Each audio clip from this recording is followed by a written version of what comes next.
अभी पिछले दिनों हमारी कैबिनेट ने एक निर्णय लिया कि यहाँ पे बहुत सारे लोग मुझे बोलते थे, यहाँ के हमारे विधायकगण बोलते थे, महुआ और चिरौंजी को बीनने के लिए वन विभाग के द्वारा तमाम प्रतिबंध लगाए जाते थे। हमने कहा नहीं, इसको फ्री करो, हर गरीब को, यहाँ के वनवासी लोगों को, यहाँ के जनजातीय समुदाय के लोगों को, अनुसूचित जाति के लोगों को इसको बीनने की परमिशन देनी चाहिए। और मैं प्रशासन से कहूंगा इस बार ये प्रयास करें, बरसात के समय जब मौसम ठीक हो उस समय एरियल सर्वे करा करके यहां पर हवाई जहाज से चिरौंजी के बीज यहां के जंगलों में छिटक करके फिर से यहां आने वाले समय में लोगों के लिए रोजगार का एक मंच मिले, इस प्रकार के कार्यक्रम को हम यहां पर चलाने का कार्य करेंगे। भैया बहनों, हमारा प्रयास होना चाहिए यहाँ के प्राचीन ऋषि मुनियों की इस धरती को पर्यटन विकास के साथ जोड़ने का कार्यक्रम करेंगे। हमने उत्तर प्रदेश में एक इको टूरिज्म बोर्ड का गठन की प्रक्रिया को तेजी से आगे बढ़ाया है। सोनभद्र उत्तर प्रदेश की ऊर्जा का केंद्र बिंदु है। ऊर्जा का उत्पादन यहां होता था, लेकिन बिजली यहां के लोगों को नहीं मिलती थी। हमने अनिवार्य किया, हर गांव में बिजली पहुंचनी चाहिए। जहां जंगल की समस्या है वहां सोलर पैनल दीजिए, लेकिन बिजली मिलनी चाहिए। हर घर बिजली से जगमगाता हुआ दिखाई देना चाहिए। और मुझे प्रसन्नता है उस लक्ष्य को प्राप्त करने में सफलता प्राप्त हुई। लगातार उस पर प्रयास किए जा रहे हैं और मैं आपको आज आश्वस्त करने के लिए आया हूं, केंद्र और प्रदेश सरकार की कोई योजना ऐसी नहीं होगी जिसको हम यहां के लोगों तक न पहुंचा दे। हर व्यक्ति तक पहुंचाने का कार्य होगा। हर नौजवान के नौकरी और रोजगार की सुविधा को आगे बढ़ाने का कार्य होगा। स्नातक और प्रास्नातक में पढ़ने वाले हर छात्र को टैबलेट और स्मार्टफोन की सुविधा का लाभ उपलब्ध करवाने का कार्य राज्य सरकार कर रही है।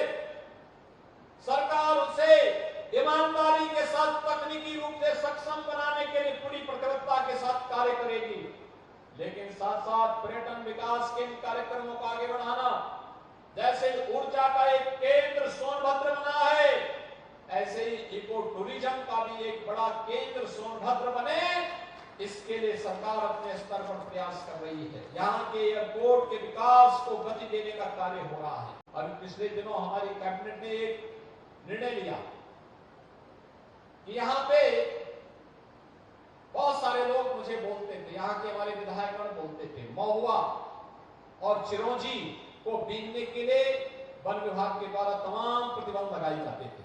हमने कहा नहीं, इसको फ्री करो, हर गरीब को, यहाँ के वनवासी लोगों को, यहाँ के जनजातीय समुदाय के लोगों को, अनुसूचित जाति के लोगों को इसको बीनने की परमिशन देनी चाहिए। और मैं प्रशासन से कहूंगा इस बार ये प्रयास करें, बरसात के समय जब मौसम ठीक हो उस समय एरियल सर्वे करा करके यहां पर हवाई जहाज से चिरौंजी के बीज यहां के जंगलों में छिटक करके फिर से यहां आने वाले समय में लोगों के लिए रोजगार का एक मंच मिले, इस प्रकार के कार्यक्रम को हम यहां पर चलाने का कार्य करेंगे।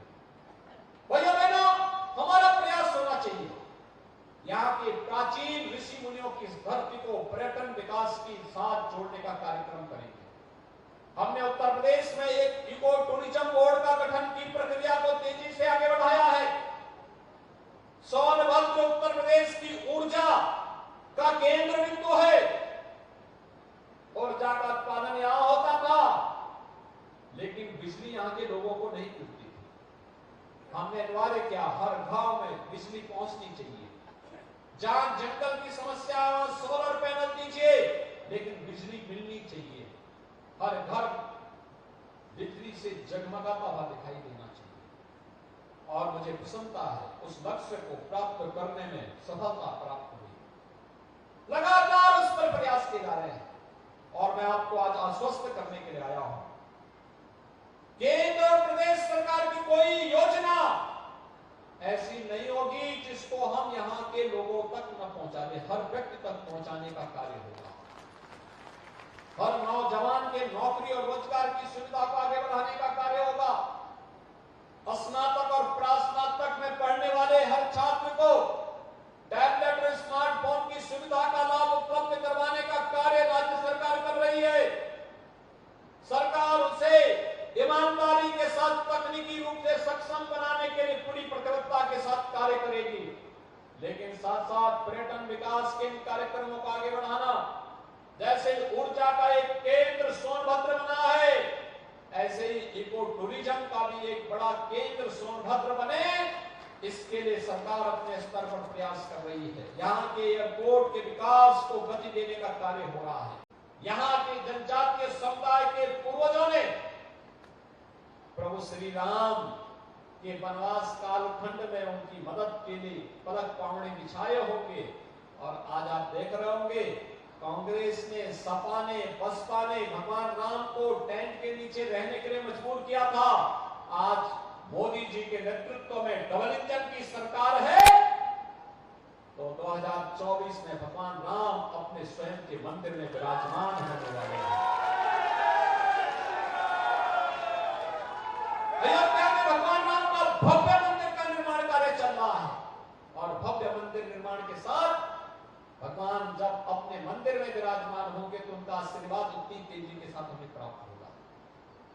ये जो योजनाएं हैं, ये राम राज्य की पूर्व की आधारशिला है। राम राज्य की आधारशिला, कोई भेदभाव किसी के साथ नहीं, न जाति के नाम पर, न मत के नाम पर, न मजहब के नाम पर, न क्षेत्र और भाषा के नाम पर, किसी भी बात के नाम पर नहीं। परिवार और जाति के नाम पर राजनीति करने वाले लोगों ने समाज का दोहन किया, गरीब का शोषण किया, बहन बेटियों की इज्जत को दांव पे लगाया, खतरे में डाला, नौजवानों की रोजगार पर डकैती डालने का कार्य किया, अन्नदाता किसानों का शोषण किया। लेकिन आज कोई शोषण नहीं कर सकता, बहन बेटी की इज्जत के साथ कोई खिलवाड़ नहीं कर सकता, नौजवानों की नौकरी और रोजगार में कोई डकैती नहीं डाल सकता, गरीब के अधिकार को जबरन हड़पने का दुस्साहस नहीं कर सकता है। यही डबल इंजन की ताकत है। हमने फिरके में बांटने का कार्य नहीं किया, हमने जाति, मत और मजहब के आधार पर नहीं बांटा है।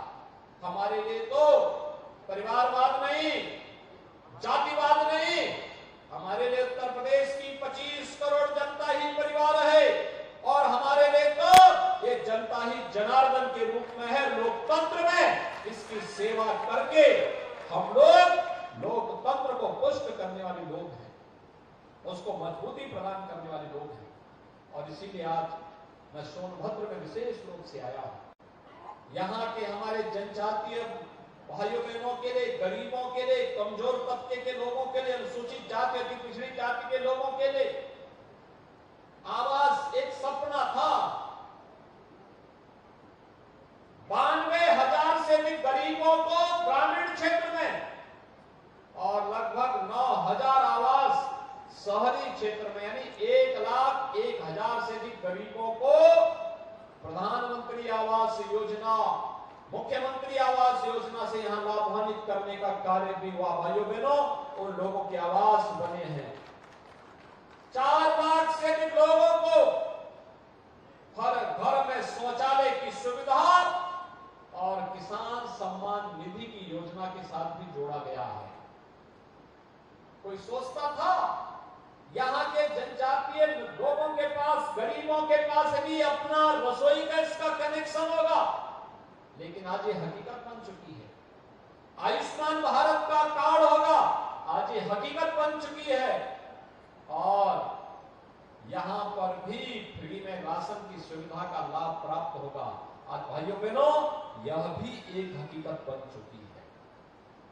राशन जो पहले खाद्यान्न माफिया खा जाता था, पिछले 6 वर्ष के अंदर हर गरीब और हर जरूरतमंद को फ्री में राशन की सुविधा का लाभ कोरोना कालखंड में, और इससे पहले उसका जो अधिकार था वह देने का कार्य भी हुआ है। आज हमारा सोनभद्र अपने नाम के अनुरूप सोने का बनने जा रहा है। सोने का, अच्छी सड़क, अच्छी कनेक्टिविटी, मेडिकल कॉलेज, जल जीवन मिशन में हर घर नल की योजना, हर गरीब के लिए आवास की योजना, हर गरीब को रसोई गैस के कनेक्शन, हर गरीब को बिजली के कनेक्शन, हर गरीब को वे सारी सुविधाएं। और आज मैं एक टारगेट देने जा रहा हूं यहाँ के जिला प्रशासन को कि जो लोग वनाधिकार का पट्टा नहीं प्राप्त किए हैं, ऐसे 11,000 से अधिक लोगों को अगले 1 महीने के अंदर वनाधिकार का पट्टा उपलब्ध करवाने के लिए कैंप लगा करके उसको देने का कार्य करवाने, पूरी मुस्तैदी के साथ कराने, सांसद जी को, विधायक जी को बुला करके समारोह करके उन्हें वनाधिकार का पट्टा देने की कार्रवाई को भी संपन्न कर दिया जाएगा, जिससे कोई गरीब अपने आप को वंचित न माने, कोई भी अपने आप को नाथ न माने। डबल इंजन की सरकार जब उनके साथ खड़ी है तो उसका अधिकार उन्हें मिलना ही चाहिए, हर हाल में मिलना चाहिए, और उसको देने के लिए आज मैं यहां पर उपस्थित हुआ हूं। मेडिकल कॉलेज सोनभद्र में आज से 6 वर्ष पहले ये सपना था, लेकिन अब हकीकत बन चुकी है कि हमारे सोनभद्र में भी अपना एक मेडिकल कॉलेज होगा, और भव्य मेडिकल कॉलेज यहां बनने जा रहा है। भाइयों बहनों, अगले सत्र में यहां पर हम प्रवेश भी करवाएंगे। सोनभद्र से, मिर्जापुर, भदोही से जुड़े हुए छात्रों को अब पढ़ाई लिखाई के बाहर नहीं जाना होगा। मेडिकल की परीक्षा अगर उन्हें पढ़ाई करनी है, उस प्रकार के डॉक्टर भी होंगे, चिकित्सक भी होंगे, नर्सिंग स्टाफ भी होगा, पैरामेडिक्स भी होगा, हजारों लोगों को नौकरी भी लगेगी, और नौजवानों को, हमारे नवयुवकों को यहां पर मेडिकल की पढ़ाई करने का एक अवसर भी प्राप्त होगा। यह भी प्रधानमंत्री मोदी जी की परिकल्पना का रूप है, जिन्होंने कहा था 1 डिस्ट्रिक्ट 1 मेडिकल कॉलेज के सपने को साकार करिए। आज उत्तर प्रदेश उस सपने को साकार कर रहा है। भाइयों बहनों,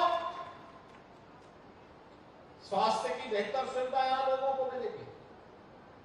आज हमने जो 417 करोड़ रुपए की परियोजनाओं का शिलान्यास और लोकार्पण किया है, इनमें से यहां के विद्यालयों को तकनीक के साथ जोड़ने के कार्यक्रम भी इसमें शामिल है। तकनीकी विशेष सक्षम यहां के बेसिक शिक्षा परिषद के स्कूलों को बनाया गया है या बनाया जा रहा है। और मैं अब यहां के प्रशासन से कहूंगा कि डिस्ट्रिक्ट मिनरल फंड का उपयोग सुदूर क्षेत्रों में स्थापित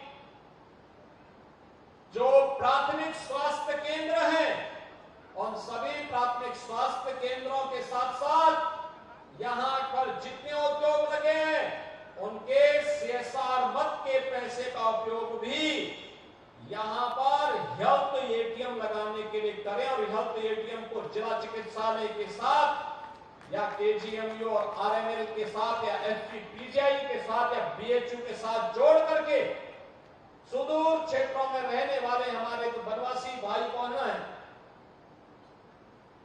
यहां के जनजाति समाज से जुड़े हुए नागरिक हैं, उन लोगों को बेहतर स्वास्थ्य की सुविधा प्राप्त हो।